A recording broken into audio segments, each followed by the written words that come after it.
Preživljali ste se z barvami in čopiči, kar je res lep, ustvarjalen in barvit poklic. Nas pa vseeno najprej zanima šport. Zakaj atletika, zakaj tek, pa zakaj ravno steeplechase? Hvala za povabilo. Jaz bi se malo še nazaj pred mojim začetkom z atletiko vrnil, namreč v Dravljah je bilo po vojni v okviru Partizana Zgornja Šiška telovadba v bivši svetni dvorani, ki je zdaj tam bila potem tiskarna, za tiskarno so pa potem podrli pa naredili skrije. Tam sem dobil neka osnovna znanja ali pa osnovne spretnosti, preskoke in take stvari, kar mi je potem prišlo zelo prav v poznejših letih v atletiki. Iz atletiko je pa tako bilo. Fantje iz ulice nas je bilo veliko in smo nabijali žogo od zore do mraka, kada smo imeli čas na ulici po dvoriščih. Bil je pa na naši ulici tudi en atlet, ki so še šoba in je enkrat nas rekel, fantje, a vas zanima mogoče atletika? Seveda zanima, nas je vse zanima, ne? In smo rekli, a bi šli na železničarja, to je tam dol za progo, a bi šli z mano enkrat, pa bi malo probali, pa bi videli, kako to zgleda in smo šli. Je pa tiste, je pa potem, smo en dan se zmenili, nas je 5 šlo, gledali smo prišli, so bili predstavljeni trenerju in on rekel, kaj pa bi vi delali? Nimamo, kaj bi delali? Je rekel, dajmo začeti s tekom, je rekel, dajmo vsi naenkrat, vseh 5, 100 metrov, pa se spočite, pa potem 300 metrov, pa spet spočite, pa 1000 metrov. In je pol nekako določil, ti si šprinter, ti bo srednje proge in mene so nekako predslušacali, da bom tekel srednje proge. Tako da to je bil pravzaprav začetek moje kariere, 53 leta, mogoče še nisem tako zelo treniral, 54 leta sem bil pa že kar uspešen kot mladinec, tako da sem postal članski slovenski prvak na 1500 metrov z srečo, ker je najboljši tekač slovenski bil takrat v državni reprezentanci, ne, in ni bilo ta pravega konkurenta, smo bili pa drugi vsi približno enaki pomladi, ne, in mi je uspel, da sem bil prvi. In na koncu sezone, v oktobru, sem bil poklican kot mlajši mladinec že v državno reprezentanco, mladinsko na poti v Grčijo, tam sem bil pa pol tretji.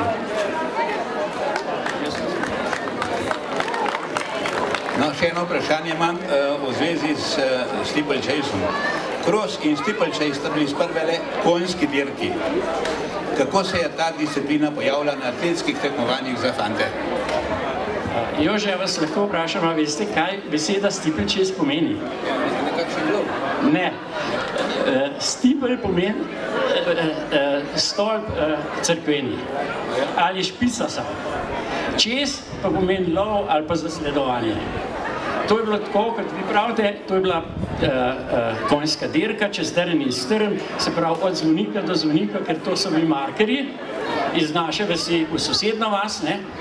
Pri tem je pa bilo treba čim bolj naravnosti, in vmes so bili žive meje, kamnite ograde, voda in tako naprej. In ker vsak ni imel konja, ne, so fanti rekli, ja dajmo pa mi to brez konja narediti. In so začeli teči brez konja. In to je bilo v koncu 18. stoletja, po začetku 19. stoletja v Angliji zelo popularno. To so potem na prvih olimpijadah ni bilo steeplechasea, ne, je pa bil cross. In ker je to stadion v nekem mestnem okolju, ni bilo prostora, da bi tekli čez drn in strn in so mogli nekaj pogruntati za nadomestilo. In kaj je bilo bolj enostavnega kot steeplechasea, ne. In so potem 1920 uradno je prvi nastop v takem obliki, kot je danes. Je pa v zgodovini olimpijskih iger sem zasledil, je bilo 1900, 1904 pa 1908 tudi že steeplechase, ampak so bili taki čudni časi, da to ni moglo biti tako, kaj to.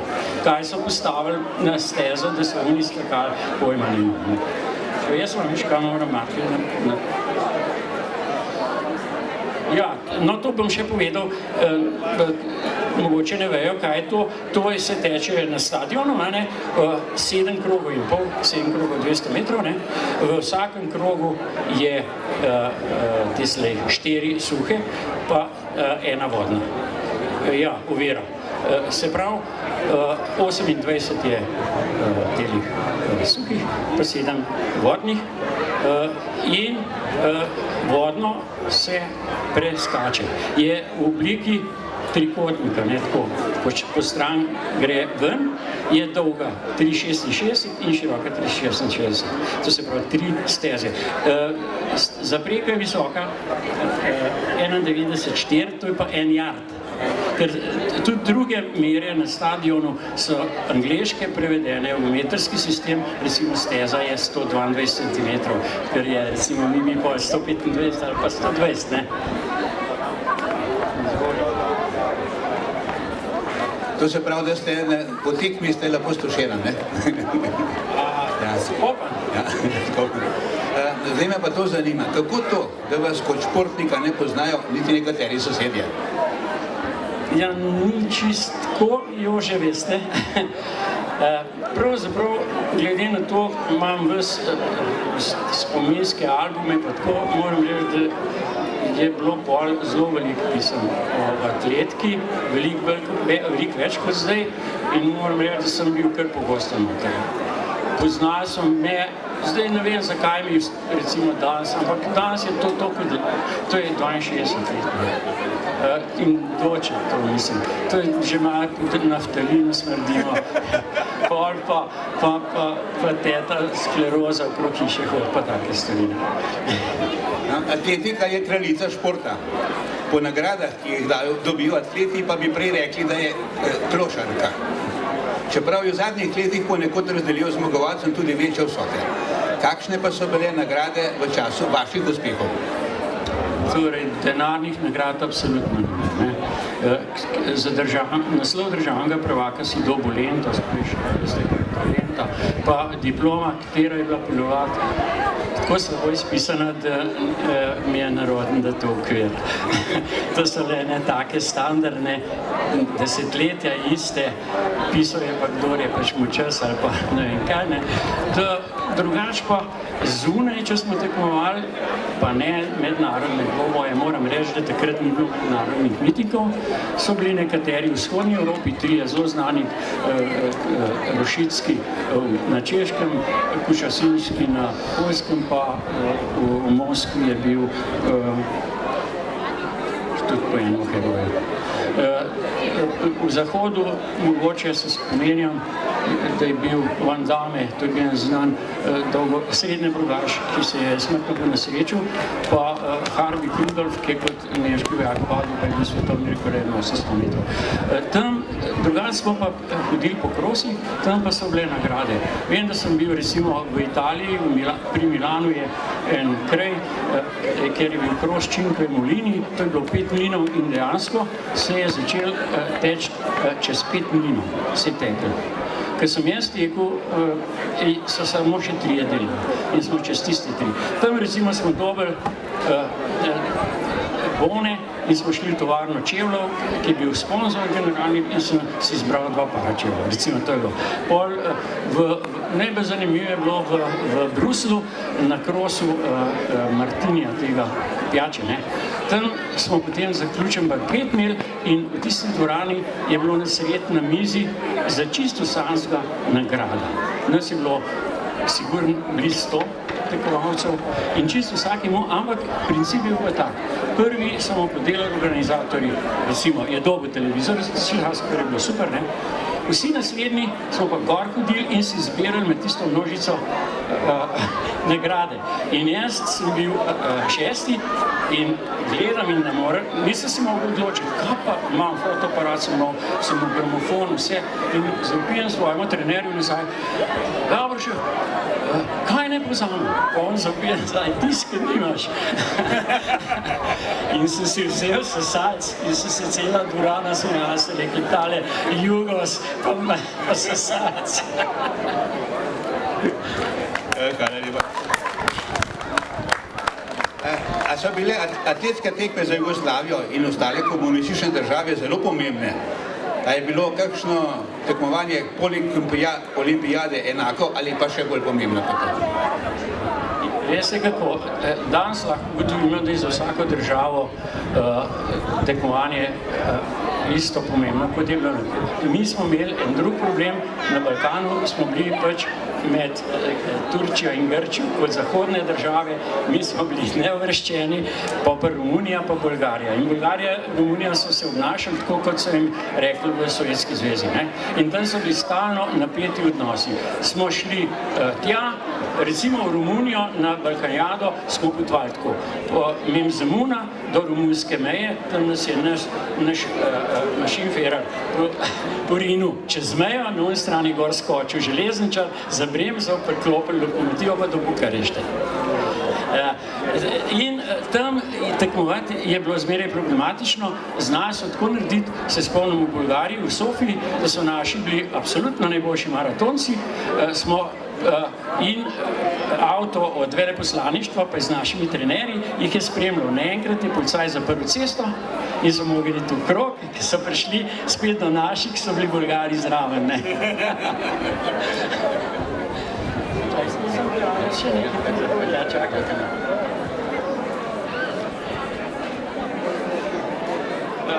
Ja, to sem hotel reči, v Bolgariji pa v Romuniji je bilo problematično.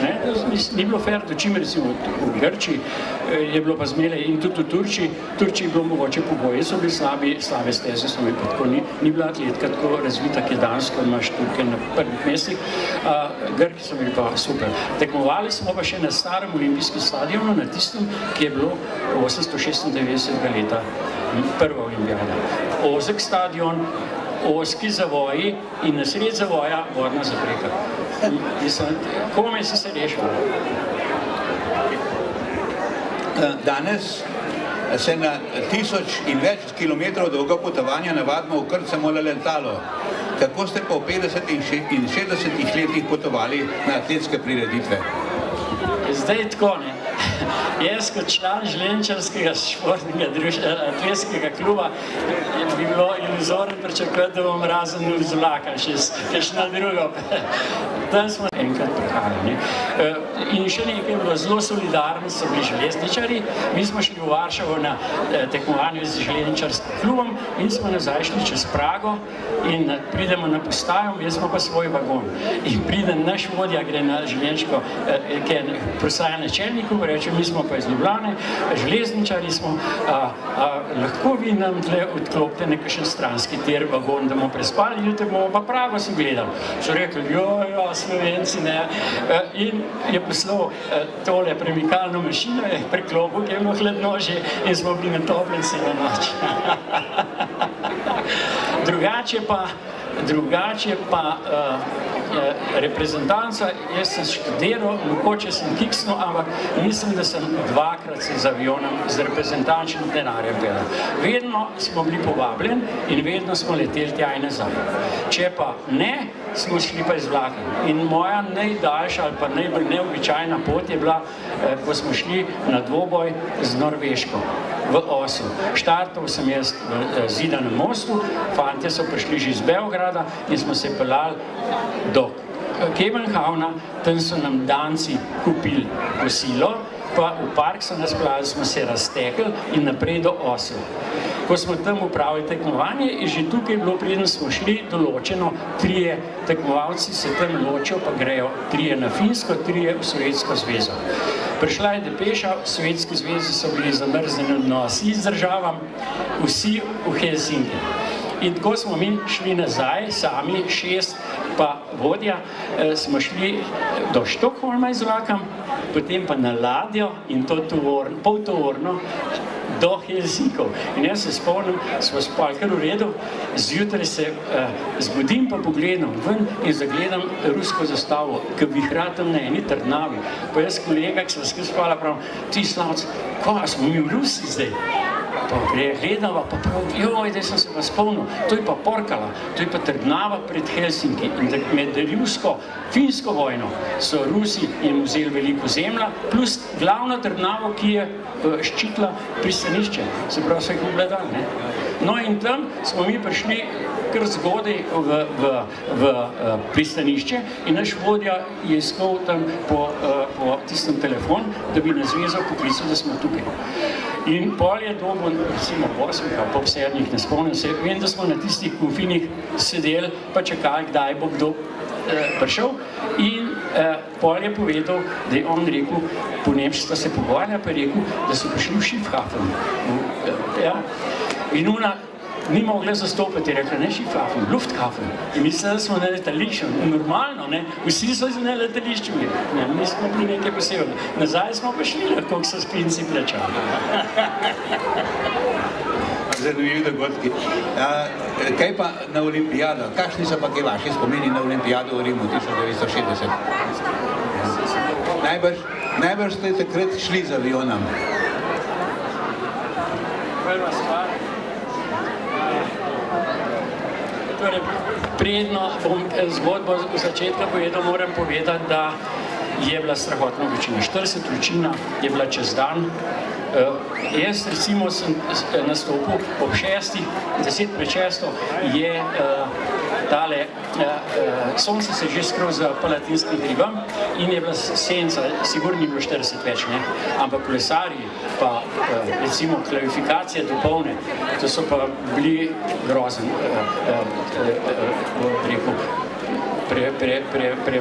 rekel čist izčrpni. Za olimpijado se skoraj ne more brez tega, da sem mogel na prvo normo izpolniti. Bilo je zelo strogo, nepopustljivo, ker je to Beograd odločil. In jaz sem prejšnje leto na Balkanijadi v Bukarešti tekel svoj oseben rekord, pa slovenski bil takrat tudi državni, pa ne. In so me uvrstili kandidate za olimpijske igre. Normo sem mogel po tistem letu izpolniti. Ne, da bi jo 2 leti ali pa zdaj vidim, da je eni prejšnji let sem. No in norma mednarodna je prišla 9 minut za moj stakočest. 9 minut in sem rekel, to je 3 sekunde, to pa ne bo problem izpolniti. Na kar je naša zveza dvignila za 5 sekund. Se je bila pa 8:55, sem rekel, težka bo, ne? No in potem naslednjo sezono, treniral sem res, ker ne pozim, naslednjo sezono 56, 57, sam 55 ne. In potem se je tako zgodilo, da je bilo slovensko prvenstvo v Ljubljani, smo bili pa na pripravah v Kranjski gori, vsak let smo imeli 3 tedne priprav v Kranjski gori, so prišli fantje iz reprezentance, so rekli, veš kaj, to je pa tega sranja konca, ne, bomo mi tebe potegnili zajčki, kakor je, in je res. Oni so potegnili me, jaz sem potem šel 53, ampak to je bil tak psihološki napor, da sem jaz potem čez en teden v Beogradu proti Bolgarom sam tekel z 50:0. In pa recimo, smo pa šli v Beograd in smo leteli tako, kot smo nastopali. Na prvo so šli telovadci, ki so v prvi polovici nastopili olimpijade, pa tudi drugi rokoborci, pa to je bilo bistveno manj tiste disciplin kot zdaj. Samo pri ženskah je zdaj več 8 disciplin. In jaz sem šel pol srednjikov, nisem konca gledal v Beogradu. 2 dni sem bil pred tekmo v naselju, odtekel, pa smo se na Rim pogledali, ne. No, to imam tudi eno tako zanimivo dogodivščino, smo dobili na razpolago en oseben avto, ki so ga funkcionarji pohopsali, tega nismo videli, pa je naves, pa ki ga je noben ni znal voziti, ne, pa džip, ki ga je pa vojak vozil. In res nam določijo en dan, so rekli, fantje, zdaj pa Rim pogledati. Pride soldat, ne, pa mi pravimo Svetega Petra cerkev, tistale, ja, Vatikan, ne, pa vse te znamenitosti, pa tisti vojak, ki vas nesrečen stoji, prav, jaz ne vem, jaz sem prvič v Rimu. In pa smo mi zemljevit ven, pa smo ga uvedili po Rimu. Tako da, mislim, potem smo pa leteli nazaj, ne, bili en teden v Beograd, se malo vse prišli in takoj naprej, sploh nisem domov mogel, takoj na olimpijado, ne, balkanjado v Ateni. Tam je bila pa 30-letnica, smo pa spet 14 dni bili, je bilo en kup programa plus tekme, tako da mene ni bilo, recimo, mesec pa pol doma in jaz sploh nisem več vedel, da sem bil na olimpijadi. Zdaj pa še nekaj iz vašega sedanjega dela. Ste ljubiteljski slikar. Se pri slikanju odpravite s platnom, stojalom in ostalimi pripomočki v naravo ali po spominu slikate? Če bi to šel, bi hitro kakšen rešilc poklical. Če bi jaz tisto. Ne, jaz v glavnem fotografiram že skozi. Imel sem fotoaparat, sem ga že dobil pred 58 leta, se spomnim za nagrado, pa sem v Rusiji kupil Zorki, pa tako naprej, pa na koncu Canona že, pa tako skozi slikal, tako da še zvedno grem iz aparatom ven, če sem kakšen fajn motiv najde, ali pa ne, naslikam, včasih pol gledam, popravim, tole bi bilo pa za naslikat, ne, ali pa še iz starih črno-belih se mi zdi v redu, zaradi tega, ker me ne obremenjujejo barve, jaz to po svoje lahko naredim, ne. Drugače pa ne, po spominu, recimo pri slikarki, moramo kopije dela zaradi tega, da znamo mešati barve, kopijo to, če moraš zadeti ton, ne, ali pa saj približen, da vidiš, kjer barve grejo skupaj, da dobiš, tako da, ne. Enkrat se bomo zahvalili gospodu Hafnerju, ampak preden gre, imamo še nekaj za vas. Ja? Ja.